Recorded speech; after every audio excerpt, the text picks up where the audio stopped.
சுன்ன ஜமாத் பள்ளியில் செலவாத் சொல்லி பாங்க் சொல்கிறாங்க. அந்த பாங்குக்கு நம்ம பதில் சொல்லலாமா? அதாவது சுன்ன ஜமாத் பள்ளிகளில் பாங்கு சொல்கிறாங்க. பாங்குக்கு முன்னாடி அல்லாஹும்ம ஸல்லி அலா முஹம்மதின் வ அலா ஆலி முஹம்மதின் கமா ஸல்லை இப்படின்னு சொல்லி செலவாத்தை ஆரம்பிச்சுட்டு அதுக்கப்புறம் அல்லாஹ் அக்பர்னு பாங்கு சொல்கிறாங்களே, இதுக்கு பதில் சொல்லணுமா அப்படின்னு கேட்குறாங்க. ரசூலுல்லாஹி ஸல்லல்லாஹு அலைஹி வஸல்லம் காட்டி கொடுத்த செலவாத் என்னது? பாங்குக்கு பின்னால் உள்ள செலவாத் தான் ரசூலுல்லாஹ் காட்டினது. பாங்குக்கு முன்னால் சொல்வது பிதாத், பாங்குக்கு பின்னால் சொல்வது சுன்னத், பாங்குக்கு முன்னால் சொல்வது பிதாத். இன்ன அஸ்தகல் ஹதீஸி கிதாபுல்லாஹ் வ கைரல் ஹதி முஹம்மத் வ ஷர்ரல் உமூரி முஹதஸாத்துஹா வ குல்ல முஹதஸத்தின் பிதா வ குல்ல பிதாத்தின் ஸலாலா வ குல்ல ஸலாலத்தின் ஃபின்னார். இந்த ரசூலுல்லாஹ் ஒவ்வொரு பயான்லையுமே ஆரம்பத்தில் சொல்லுவாங்க. இது என்ன தெரியுமா அர்த்தம்?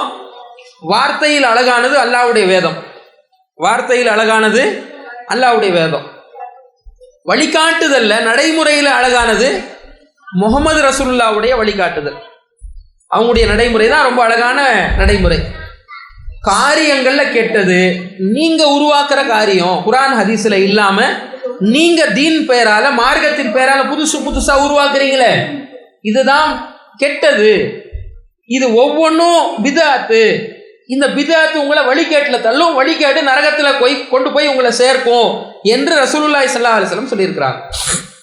அப்ப ரசூலுல்லாஹ் பாங்குக்கு பிறகு ஸலவாத் சொல்லுங்க. எந்த அளவுக்கு சொல்றாங்கன்னா, மன் ஸல்லா அலைஹி ஸலவாத்தன் ஸல்லல்லாஹு அலைஹி அஷ்ரா, யார் என் மீது ஒரு முறை ஸலவாத் சொல்கிறானோ அவர் மீது அல்லாஹ் 10 முறை அல்லாஹ் அருள் புரிகிறான்னு சொன்னாங்க. எப்போ சொன்னாங்க? இதை பாங்குக்கு பிறகு சொல்லப்படக்கூடிய ஸலவாத்துக்கு. அதை முன்னாடி எடுத்துக்கொண்டு வந்து சொல்வது பாவத்தை கொண்டு சேர்க்கக்கூடிய காரியம் தானே தவிர நன்மையை சேர்க்கக்கூடிய காரியம் இல்லை. பாங்குக்கு பிறகு ஸலவாத் சொல்றது தான் நமக்கு விஷயம், மார்க்கத்தில் உள்ள சுன்னத்தான நடைமுறை. இப்போ இவர் முன்னாடி சொல்றாரு இந்த ஸலவாத்துக்கு நம்ம துணை போகல.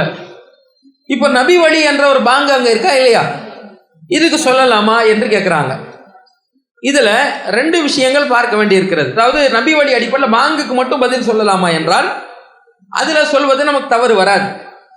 ஆனால் நிறைய மோதினார்களுடைய நிலை என்ன இருக்குது தெரியுமா? அவங்க தாயத்து கட்டக்கூடியவங்களா இருக்கிறாங்க, தாயத்து வியாபாரம் செய்யக்கூடியவங்களாக மோதினார்கள் இருக்கிறாங்க. பள்ளி வாசலுடைய மோதினாராக இருந்து கொண்டு முஅத்தினாக இருந்து கொண்டு என்ன செய்யறாங்க? தாயத்து வியாபாரம் பண்ணி கொண்டிருக்கிறாங்க. தாயத்து வியாபாரம் செய்யறது என்ன இஸ்லாத்துல சுன்னத்தாது. இது ரசூலுல்லாஹ் ஷிர்க்குன்னு சொல்லியிருக்கிறாங்க. மன் அல்லக்க தமீமத்தன் ஃபக்கத் அஷ்ரக்க, யார் தாயத்தை தொங்க விட்டாரோ அவர் அல்லாஹ்வுக்கு இணை வைத்து விட்டாருன்னு சொல்லி இருக்கிறாங்க ரசூலுல்லாஹ். அது போன்ற பாவமான காரியங்கள் செய்யக்கூடியவர்களாக, இணை வைப்பான காரியங்கள் செய்யக்கூடியவர்களாக இவங்க இருக்கிறாங்க. இந்த நிலையில இவங்க பாங்கு சொல்கிறார்கள் என்றால் இந்த பாங்குக்கு நம்ம பதில் சொல்ல முடியாது. ஏன்? ஒருத்தர் இணை வைப்பான நிலையில பாங்கு சொல்கிறார், அவர் பள்ளிவாசலுடைய நிர்வாகத்தில் ஒரு பகுதி இது. பாங்கு சொல்றது என்ன? பள்ளிவாசலுடைய நிர்வாகத்தில் ஒரு பகுதி இது. பள்ளிவாசலுடைய தொலை வைக்கிறது என்னது? இமாமானின்னு தொலை வைக்கிறது என்னது? நிர்வாகத்தில் ஒரு பகுதி. பள்ளிவாசல் நிர்வாகமே தொழுகைன்னு சொல்லிடலாம். பள்ளிவாசலுக்கு முக்கியமானது என்னது? தொழுகை தானே. பள்ளிவாசலுடைய நிர்வாகமே தொழுகை, பாங்கு தான். அல்லாஹ் குர்ஆன்ல தௌபாவுல சொல்லி காட்டுகிறான். 9வது அத்தியாயம் 16 அல்லது 17 வசனத்தில் அல்லாஹ் சொல்லி காட்டுகிறான், மா கான லில் முஷ்ரிகீன ஐ யாமுரு மசாஜிதல்லாஹ் ஷாஹிதீன அலா அன்ஃபுஸிஹிம் பில் குஃப்ர். அல்லாஹ்வுடைய பள்ளிவாசல்களை யார் இணை வைக்கிறாங்களோ அவங்க நிர்வாகம் பண்ணக்கூடாது. அல்லாஹ்வுடைய கட்டளை. அல்லாஹ்வுடைய பள்ளிவாசல்களை யார் நிர்வாகம் பண்ணக்கூடாது? யார் ஷிர்க்கு வைக்கிறாங்களோ, முஷ்ரிக்காக இருக்கிறாங்களோ அவங்க நிர்வாகம் பண்ணக்கூடாது. அவங்களுடைய ஷிர்க்குக்கு, அவங்களுடைய குஃப்ருக்கு அவங்களே ஆதாரமா இருப்பாங்கன்னு அல்லாஹ் சொல்லி காட்டுறான். 9வது அத்தியாயம் 17வது வசனத்துல நீங்க இந்த வசனத்தை பார்க்கலாம்.